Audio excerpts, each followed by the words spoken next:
Good morning and a very, very happy morning. We are reading Happiness Advantage written by Sean Ecker and we are on page number 123.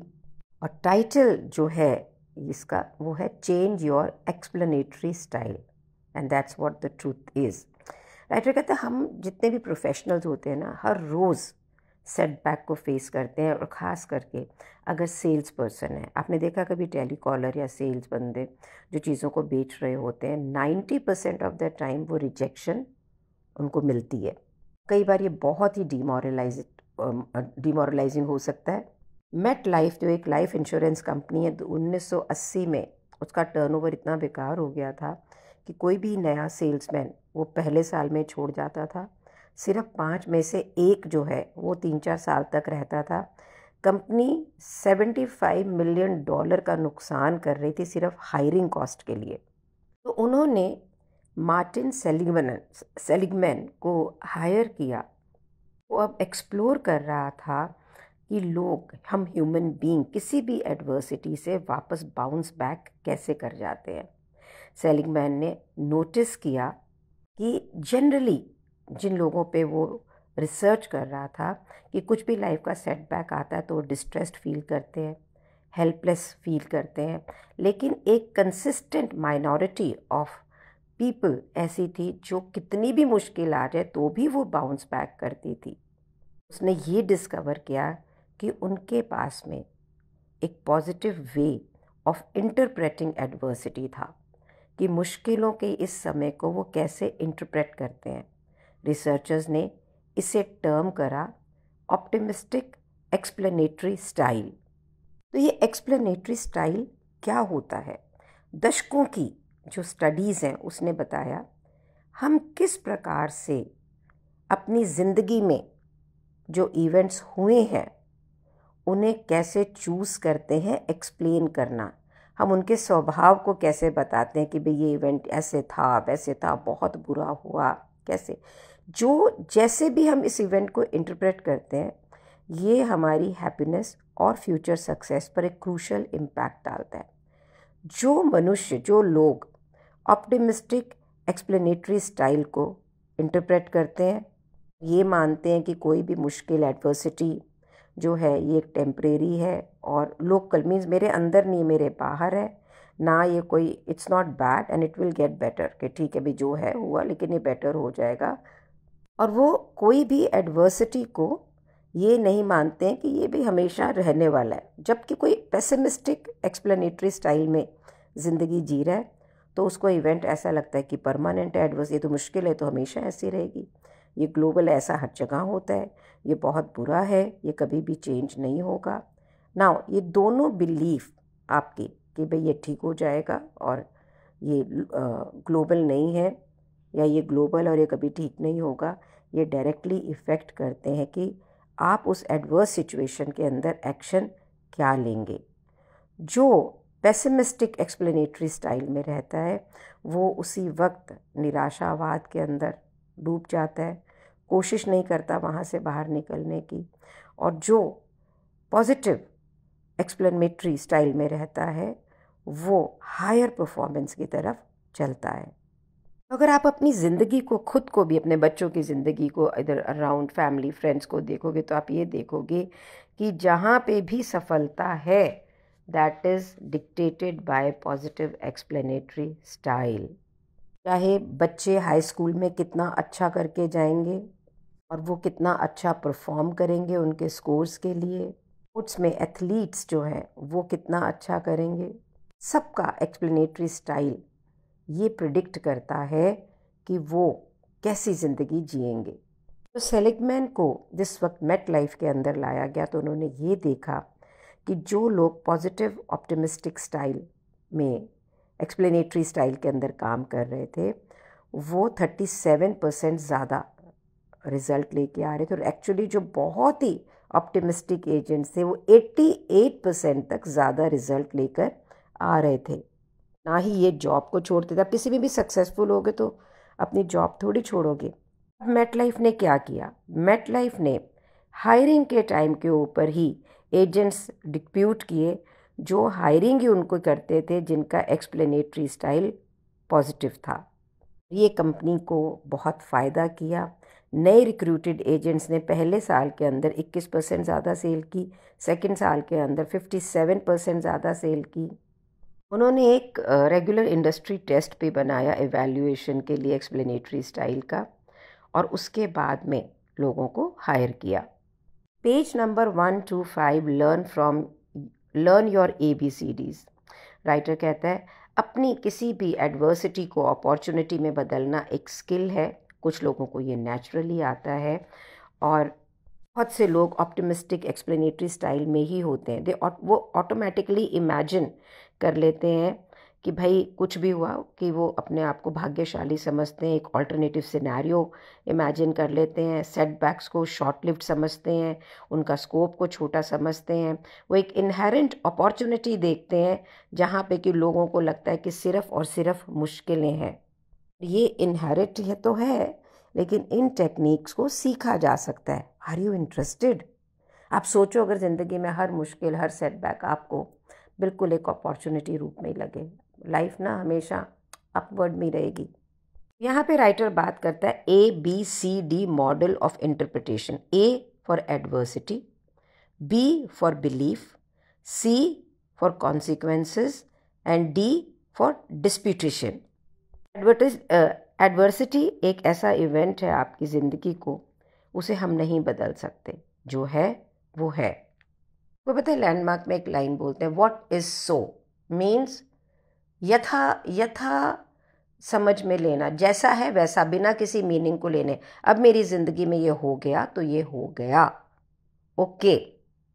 Then comes the belief, that is our reaction to that event. हमारी धारणाएं, हमारा सोचना उस event के बारे में, Y, कि ये मेरी ज़िंदगी में क्यों हुआ, व्हाट, मैं इसके बारे में क्या सोच रहा हूँ। इसका मतलब ये जो सोच है ये आपका भविष्य बनाएगी। तो सोच कि ये प्रॉब्लम है जो सिर्फ टेम्परेरी है, लोकल इन नेचर है। मैं ये सोच रहा हूँ कि अरे ये तो दूर ही नहीं हो सकती, मुझे अब ज़िंदगी इसके साथ ही बितानी है, ये परवेसिव है, क्या इसका कोई रेडी सॉल्यूशन है? क्या आप ये सोचते हो कि ये अनसॉल्वेबल है? अगर हम ये सोचते हैं कि इसका तो कोई सॉल्यूशन नहीं है, इसको तो कुछ कर नहीं सकते हैं, तो फिर क्या होगा? ये आपको पूरी ज़िंदगी कैद करके रखेगा। और अगर आप ये सोचते हैं ये शॉर्ट टर्म है, एक अपॉर्चुनिटी ऑफ ग्रोथ है, तो ये आपको रियली ग्रो करेगा और आप अपनी ज़िंदगी के अंदर पॉजिटिव कॉन्सिक्वेंसेस को लेके आओगे। तो अगर ये बिलीफ कि ये हमारे लिए एक पॉजिटिव कॉन्सिक्वेंसेस लाएगा, एक अपॉर्चुनिटी है, आपको एक अच्छे रास्ते पे, ग्रोथ के रास्ते पे लेके जा रहा है, और अगर कोई बिलीफ जो पेसिमिस्टिक पाथ पे लेके जा रहा है, आप बिल्कुल हेल्पलेस फील कर रहे हो और फिर कोई काम नहीं कर रहे हो क्योंकि आपको लग रहा है इसको तो कुछ हो ही नहीं सकता है, तो ये आपकी ज़िंदगी में एक नेगेटिव कॉन्सिक्वेंसेस में लेके आता है। अब it's a time to put D to work. Disputation. सबसे पहले अपने आप को ये बताना कि मेरा ये विश्वास या मेरा ये सोचना, ये एक सिर्फ मेरी धारणा और मेरी सोच है, ये ज़िंदगी की सच्चाई नहीं है। This is not what so of life. फिर उसे चैलेंज करना, डिस्प्यूटिंग करना। साइकोलॉजिस्ट रिकमेंड करते हैं कि हम अपनी इस वॉइस को एक्सटर्नलाइज करें, प्रिटेंड करें कि ये जो सोच है डिस्प्यूटेशन की, ये किसी और से आ रही है। यहाँ पे राइटर आपको एक टूल दे रहा है कि अगर आपकी ज़िंदगी में कुछ गचर पचर हो गई है और आपका ये जो बिलीफ है जहाँ पे आपको लग रहा है ठीक नहीं हो सकता है, उसे किस प्रकार से ठीक करना है। तो वो कह रहा है कि हम एक सोच कर एक वॉइस को अपनी लाइफ में लाएंगे, उसको एक्सटर्नलाइज करेंगे। बिल्कुल जैसे पिक्चरों में नहीं दिखाते, वो हीरोइन दो में बदल जाती है, एक धारणा देती है उसी सिचुएशन की, एक दूसरी धारणा देती है, बिल्कुल वैसे ही आपने क्या बात करनी है अपने ही दूसरे सोचने वाले बिलीफ से डिस्प्यूटेशन करते हुए कि जो मैं सोच रहा हूँ उसका एविडेंस क्या है, इसकी सच्चाई क्या है, क्या ये बिल्कुल पक्का है कि जो मैं सोच रहा हूँ वही सोच है। अगर मेरा कोई दोस्त इसी सोच के साथ मेरे पास आता तो क्या मैं उसका साथ देता या उसे कुछ और कहता, और क्या मैं अपने आप से इस दृष्टिकोण से बाहर निकल के एक न्यू लुक ले सकता हूँ सिचुएशन का। और जब मैं ये नई लुक लूँ जो भी मेरी ज़िंदगी की सिचुएशन इस समय है, तो ये देखूं कि इसी इवेंट को अगर मैं ऐसे सोच रहा हूँ तो बाकी लोग कैसे कैसे कैसे सोच रहे होंगे, इसकी कौन कौन सी प्लॉजिबल इंटरप्रिटेशन हो सकती हैं, फिर इसके कितने रिएक्शंस हो सकते हैं, क्या कोई और रास्ता मैं अडॉप्ट कर सकता हूँ. So what is writer asking us to do मनन चिंतन as if moving out of your you know present situation and looking it at from a दृष्टा भाव. विपश्यना इसे बहुत ही ब्यूटिफुली सिखाती है. भोक्ता भाव, दृष्टा भाव. भोक्ता भाव वो है जहाँ पे हम सिचुएशन को एक्सपीरियंस करते हैं कि ये हमारे साथ हो रहा है. दृष्टा भाव ये है कि हम अपने आप को स्प्लिट करते हैं दो में और विटनेस की तरह, दृष्टा की तरह देखते हैं कि ये जो मैं इस एडवर्सिटी को भोग रहा हूँ, जो मेरी लाइफ की जो भी सिचुएशन है, वो इन रियलिटी है क्या, without adding any meaning to it, without adding any emotion to it, what it is. आप इसे करके देखें. उसके बाद में राइटर, आपके मन में ये थॉट आ रहा होगा, इसको क्या पता है, मेरी ज़िंदगी की तो एडवर्सिटी इतनी बुरी है कि सोचने और समझने से भी कोई नहीं समझ पाएगा. मेथड जिसका नाम है, जैसे कैटेस्ट्रॉफिक हम बोलते हैं ना, चीज़ें जो बहुत ही बुरी होती है उसको कहते हैं डी कैटेस्ट्रॉफिज क्रॉफ. बड़ा ही मुश्किल शब्द है. डी कैटेस्ट्रॉफिजाइंग मतलब ये है कि जिस लाइफ में जिस चीज़ों को हम कैटेस्ट्रॉफिक समझते हैं उससे अपने आप को रिलीव कैसे करना. अब हमें ये लग रहा है कि ये एडवर्सिटी बिल्कुल रियल और ऐसी है जिसको शायद बुक का राइटर भी समझ नहीं पा रहा है. तो फंडामेंटल जो है बायोलॉजी के, जो प्रूव हो चुके हैं, वो ये है कि कोई भी चीज़ इतनी बुरी नहीं होती जितनी कि वो हमें दिख रही होती है. जो हजारों सालों की एवोल्यूशन का प्रोसेस हम इंसानों पे हुआ है ना, हम इतने अच्छे हो गए हैं हर प्रकार की एक्सट्रीम लाइफ सिचुएशन सर्कमस्टेंसेस को अडेप्ट करने में. तो कोई भी एडवर्सिटी हमें उतने बुरे ढंग से हिट नहीं कर सकती है जैसा कि हम सोचते हैं कि वो कर सकती है. फॉर एन एग्जाम्पल, कोई बहुत ही बुरी इंजरी जो हमारी बॉडी पे हुई है, हम ये समझते हैं कि वो हमें हैप्पी नहीं रख सकती. इनिशियल एडजस्टमेंट के बाद में जो इनिशियल हार्डशिप का पीरियड होता है, इवन जो पैरालिसिस के विक्टिम्स हैं ना, वो भी एक लेवल ऑफ हैप्पीनेस को एक्सपीरियंस करते हैं. हम जो समझ नहीं पाते हैं, हमारी जो ह्यूमन साइकी है ना, वो बहुत ज़्यादा रेजिलिएंट है. हमें लगता है कि हम रेजिलिएंट नहीं है, हम इसे कैसे आगे लेके जाएंगे, but we human are extremely resilient. कोई भी हम जिंदगी का बहुत ही टेरिबल सिचुएशन लेते हैं ना, मैं end of love affair, losing our loved one और any losing of the job, हम ओवर एस्टिमेट करते हैं कि ये हमें कितना अनहैप्पी कर रहा है और कितने समय तक कर रहा है. और हम एक ना इम्यून निग्लेक्ट में चले जाते हैं, विच मीन्स कॉन्स्टेंटली हम फॉरगेट करते हैं कि हमारा जो साइकोलॉजिकल इम्यून सिस्टम है ना, ये हमें हेल्प करता है किसी भी एडवर्सिटी से बाहर निकलने में. डेनियल गिलबर्ट जो ऑथर हैं बुक स्टम्बलिंग ऑन हैप्पीनेस का, उन्होंने बहुत सारी स्टडीज़ क्रिएट की हैं और वो ये कहते हैं एडवर्सिटीज नो मैटर वो कैसी भी हो, जितना हमें लगता है ना कि ऐसा हो जाएगा तो हाय क्या होएगा, ये इतने हार्ड कभी भी नहीं होते हैं.